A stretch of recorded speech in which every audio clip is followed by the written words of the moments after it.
하나님 말씀은 누가복음 14장 25절로 35절까지 말씀입니다. 제가 받들어 읽겠습니다.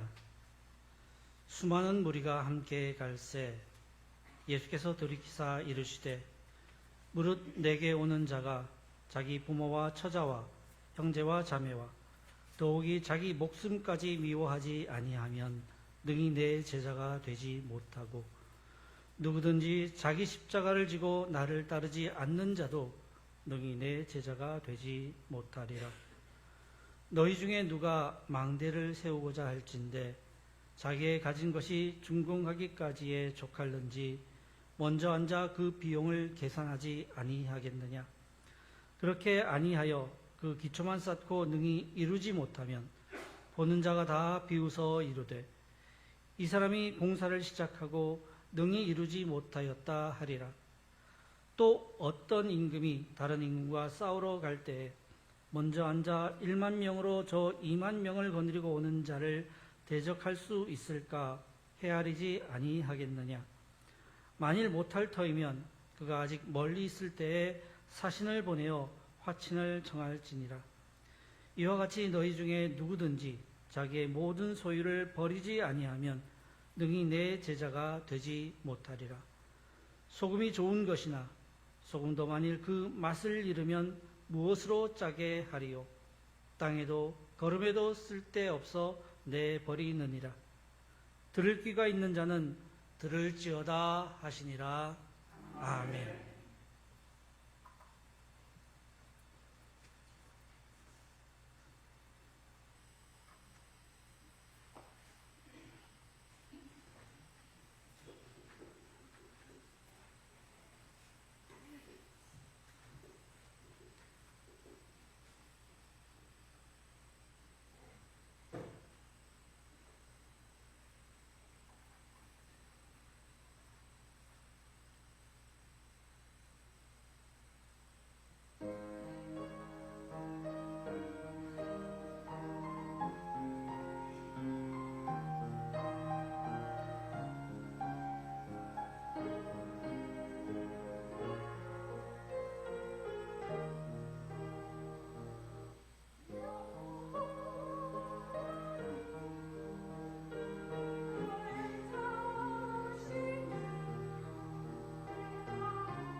먼저 이 부족한 자를 교회에 불러주시고 이 자리에 세워주신 하나님께 감사드리며 또 목사님과 당회원 성도 여러분들께 감사드립니다. 잘 섬길 수 있도록 더 많은 기도 부탁드리겠습니다. 먼저 기도드리겠습니다. 오 하나님, 지금 이 순간 우리 마음 고요 가운데 말씀하시옵소서. 그 말씀을 들을 때 성령의 빛이 우리 마음을 비추사 깨닫게 하시고 그 말씀을 행하게 하옵소서. 진리신 예수님의 이름으로 기도드립니다. 아멘. 오늘 본문 말씀은 이렇게 시작합니다. 수많은 무리가 함께 갈새. 예수님께서 사람들과 함께 길을 가고 계셨습니다. 그 길은 어디로 향하는 길입니까? 누가복음 13장 22절은 이렇게 밝힙니다. 예수께서 각 성, 각 마을로 다니사 가르치시며 예루살렘으로 여행하시더니. 제가 지난번에 우리 부영교회에서 설교할 때에도 누가복음 9장 51절 말씀을 근거로 해서 예수님께서 얼굴을 어디로 향해서 딱 고정시키셨다 했는데 거기가 어디입니까? 예루살렘. 예수님은 작정을 하고 가고 계십니다. 예루살렘이란 우리로 치면 서울이고 예루살렘으로 가는 길은 서울로 가는 길입니다. 한번 우리 입장에 여기로 한번 상상해 보시기 바랍니다. 예수님과 일행들이 저기 양수리를 지나서 조안면을 거쳐서 팔당댐 근처로 해서 쭉 서쪽으로 쭉 가면 거기에 화려한 도시 뭐가 있습니까? 서울이 있죠. 예. 그렇게 예수님은 가고 계셨습니다. 그런데 그 길은 예수님이 왕으로 등극하러 가는 그런 영광의 길이라면 좋겠는데 그게 아니었습니다. 예수님은 궁극적으로는 영광의 자리, 하나님 아버지 우편에 계시기 위해서 그 길로 가시지만은 거기에는 정치 권력자들과 종교 권력자들이 호시탐탐 예수님을 죽이려고 기다리고 있던 장소였습니다. 예수님이 그걸 또 몰라서 그냥 희희낙낙하며 가고 계시던 것이 아닙니다. 예수님도 부활과 승천 이전에 나무에 달려 끔찍하게 죽임을 당해야 할 것 이미 알고 계셨습니다. 이렇게 예수님은 죽음을 통과해야 하는 길을 걷고 계셨습니다. 그 예수님 곁에 많은 사람들이 함께 했다고 했습니다. 그런데 그들 모두가 다 예수님과 같은 마음이었을까요? 아닙니다. 사람들이 우 몰려서 간다고 다 똑같은 마음이 아니고 어느 장소에 가면 격자 뿔뿔이 흩어질 수밖에 없습니다.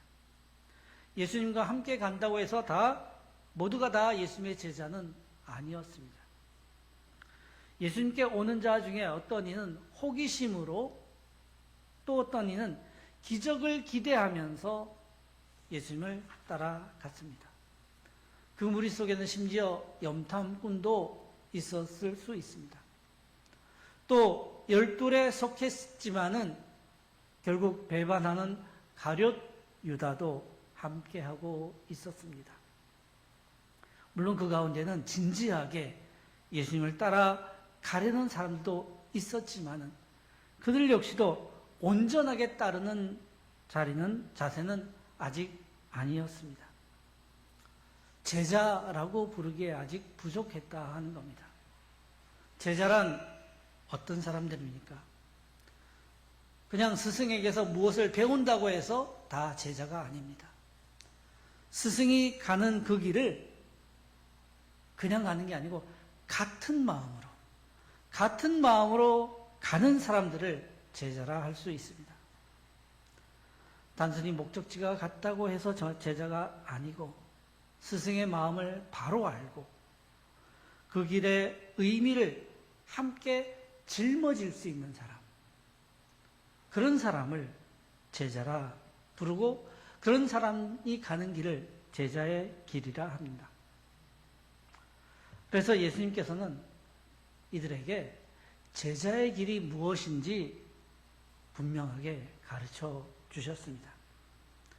예수님께서는 그 따르는 사람들에게 그리고 오늘 우리에게 제자의 길을 세 가지로 말씀하고 계십니다. 첫 번째 제자의 길은 예수님 우선의 삶입니다. 그리고 둘째로 자기 십자가를 지는 자기 부정의 길입니다. 그리고 헤아려 준비하는 길입니다. 하나하나 살펴보겠습니다. 먼저 예수님 우선의 삶을 살라 하셨습니다.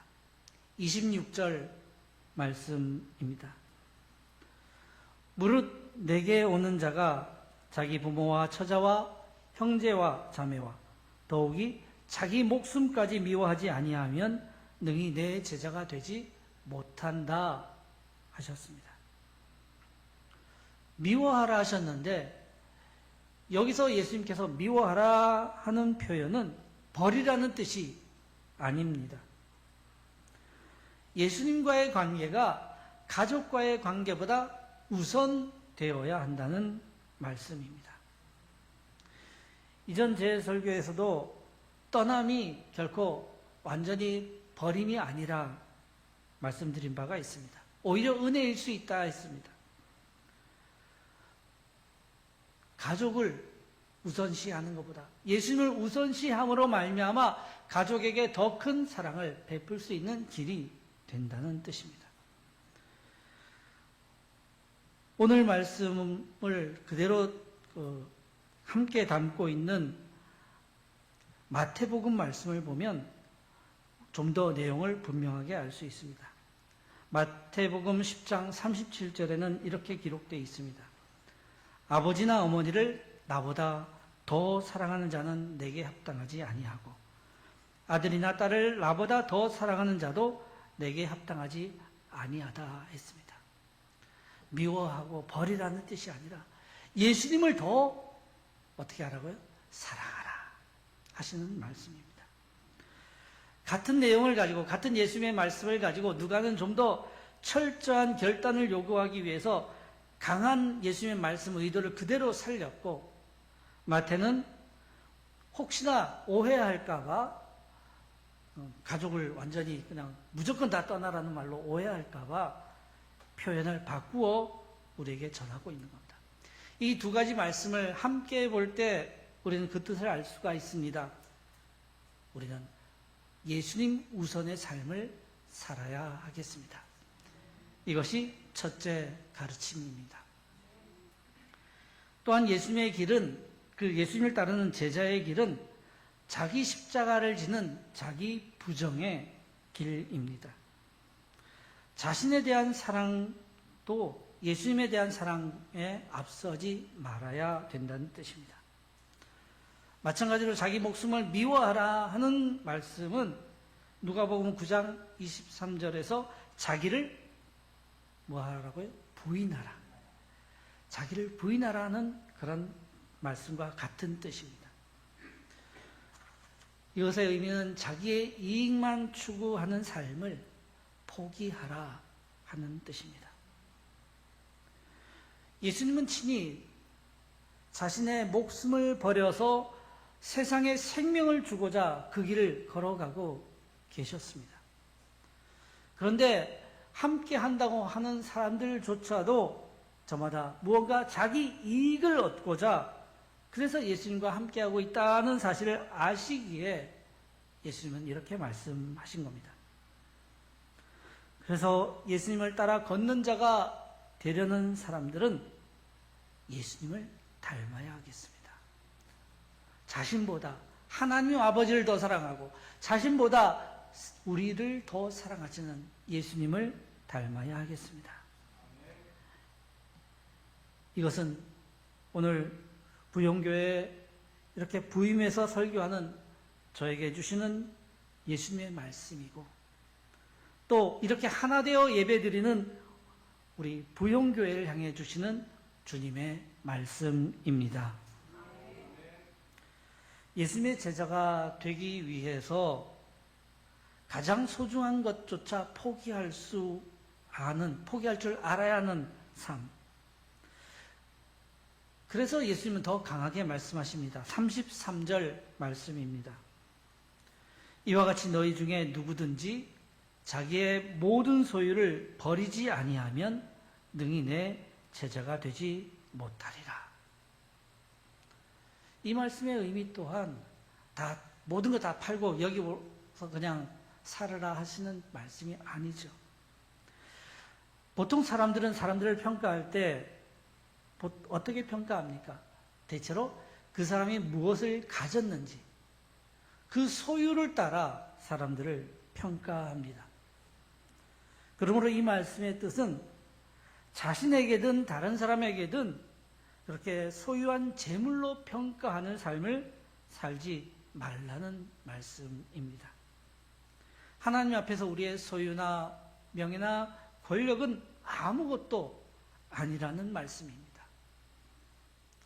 소유가 목숨이 되는 그런 삶은 버리고 섬김의 십자가를 지라는 말씀입니다. 이것이 예수님의 두 번째 가르침입니다. 셋째로, 그렇게 하기 위해서 우리는 먼저 자신을 알아야 하겠습니다. 그래서 예수님은 28절에서 32절까지 두 가지 비유, 망대를 짓는 사람의 비유와 전쟁에 나가는 임금의 비유를 통해서 가르쳐주고 계십니다. 제자의 길을 걷는 사람들은 자신을 헤아리는 것이 필요하다는 말씀입니다. 제자의 길은 이렇게 헤아리고 준비하는 길입니다. 예수님께서는 제자들의 연약함을 헤아려 알고 계셨습니다. 그래서 나중에 예수님이 잡히시고 할 때, 그들이 떠날 때라도 예수님은 실망하지 않으셨습니다. 알고 계셨기 때문에. 베드로조차도 그렇게 예수님을 배반하는 말을 할 것 알고 계셨기 때문입니다. 그러나 또한 동시에 예수님은 본인이 누리고 계신 것이 무엇인지를 바로 잘 알고 있었습니다. 무엇을 누리고 있었습니까? 예수님이 가는 그 길은 누가 가라고 하신 길입니까? 하나님 아버지께서 가라고 하신 그 길을 가고 있는 겁니다. 다른 사람들이 가라 떠미는 것도 아니고 자기 자신이 뭔가 쟁취하기 위해서 가는 길이 아니라 하나님 아버지께서 가라 하신 그 길이기에 예수님은 담대히 가실 수 있었습니다. 또한 예수님은 성령님께서 자신과 동행한다 하는 사실도 알고 계셨습니다. 이렇게 아버지의 뜻을 따라 성령님과 함께하는 길을 걸으셨기에 예수님은 다른 어떤 사람들의 도움을 빌리지 않고도 끝까지 그 길을 걸으셨고 우리에게 생명을, 구원을 가져다 주셨습니다. 예수님은 이렇게 제자들에게 그 길을 가는 동안에 스스로 헤아려 보기를 원하시는데, 저도 저 자신의 부족함을 잘 헤아려 깨달아야 하겠습니다. 또한 우리 부영교회 여러 성도들도 우리가 가진 연약함과 한계를 먼저 알아야 하겠습니다. 그러나 그렇다고 부족하다고 연약하다고 그냥 포기하고 주저앉으라 하는 말씀은 절대로 아닙니다. 우리가 연약할 때 누가 도우십니까? 하나님께서, 성령께서 우리의 능력이 되어 주시기 때문에 우리가 연약하면 연약할수록 더 앞에 하나님 앞에 나아가 기도하고 하나님께 부르짖고 하나님께 손 내밀 때 하나님께서 붙잡아 주시는 것을 누리게 될 것입니다. 우리는 우리의 연약함을 아는 동시에 하나님의 은혜를 구하는 그런 제자의 삶을 살아야 하겠습니다. 하나님 나라의 사역을 하기 위해서 우리가 얼마나 부족한지를 깨닫고 그 사역을 위해서 하나님께서 우리를 통해 일하시도록, 또한 여러 가지 손길들을 통해서 함께 하나님의 일들을 해 나갈 수 있도록 도우시도록 기도하시기 바랍니다. 자신을 헤아려 보면 결코 절망과 좌절의 길로 가는 길이 아니라 있습니다. 성령께서, 교회 안에 임재하시고 우리 각 사람 안에 계신 성령께서 하나님 나라를 향해 먼저 걸으신 그 주님의 길, 승리의 길을 바로 우리의 길이 되게 해 주십니다. 그렇게 예수님은 제자들을 향해, 그리고 오늘 저와 부용교회를 향해 제자의 길을 걸으며 세상에 소금 되라 하셨습니다. 소금이 소금의 맛을 내면 곧 제자의 길을 따라서 예수님을 우선순위로 삼고 살아가고, 자신이 원하는 것을 포기하고 살고, 또 스스로를 헤아려 하나님의 도우심을 구하면, 이렇게 예수님을 따라가게 되면 우리가 세상의 소금이 되어서 세상을 만나게 하고 썩지 않게 할 것입니다. 그렇게 하지 않으면 맛을 잃은 소금은 아무 쓸모가 없는 존재가 되어 버려지고 만다는 겁니다. 요즘 우리가 가진 소금은 맛이 안 사라지죠. 그런데 당시 예수님 당시에 그쪽에서 쓰던 소금은 사해에서 나는 소금인데, 조금만 잘못 보관하면, 조금만 넣으면 금방 소금기 자체가 빠져버려서 소금 맛, 짠맛도 안 나고 아무 쓸데없고 비료조차도 되지 못한다는 겁니다. 이제 저를 포함해서 우리 모두가 스스로를 헤아려 보며 주님의 뒤를, 제자의 길을 따라갑시다. 길이신 예수님께서 바로 그 길로 우리를 부르고 계십니다. 나를 따르라. 이 주님의 음성 앞에 응답하며 오늘도 제자의 길을 걷는 저와 여러분이 되어야 하겠습니다. 기도드립니다. 주 하나님, 하나님께서는 부용교회를 세우셨으며 여기까지 인도하여 주셨습니다. 예수님을 따라 우리로 제자의 길을 걷게 하셨습니다. 이제 구하오니 우리가 제자의 길을 걸으며 예수님을 닮아가게 하시옵소서. 서로 사랑하게 하시고 서로를 돌아보게 하시며 하나님 나라를 향해 함께 걷게 하시옵소서. 온 마음을 다하여 주님을 신뢰하게 하시옵소서. 그리하여 부용교회가 하나님께 영광 돌려드리는 통로가 되게 하시고 우리를 통해 하나님의 나라가 임함을 온 세상이 보게 하시옵소서. 이제와 영원토록 성부와 성령과 하나이시며 영원히 살아계셔서 다스리시는 주 예수 그리스도의 이름으로 기도드립니다. 아멘.